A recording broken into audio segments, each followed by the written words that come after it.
আসসালামু আলাইকুম। এটা হচ্ছে আল খোবারের কাছাকাছি একটা হোটেল, যেগুলোতে আবাসিক হোটেল। দেখুন, এটা খুবই সুন্দর। এটাই মূলত দেখা যাচ্ছে যে নদীর মাঝখানে, এই পাশে নদী দেখা যাচ্ছে, এই পাশেও নদী।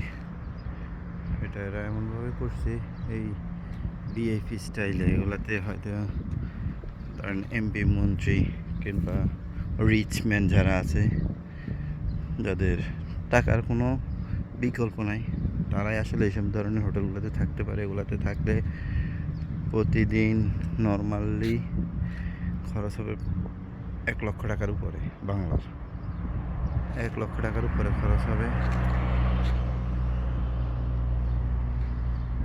নর্মালি আপনি 1 লক্ষ টাকা নিয়ে আসতে হবে যদি এখানে আসেন, তাহলে যে আপনি বিচের মধ্য থেকে দেখতে পারবেন।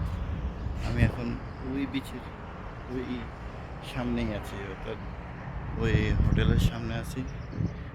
অসম্ভব সুন্দর এই জায়গাগুলো, আসলে এরা খুব সুন্দর করে কারুকাজ করে রাখছে। আপনি না দেখলে আসলে বিশ্বাস করবেন না।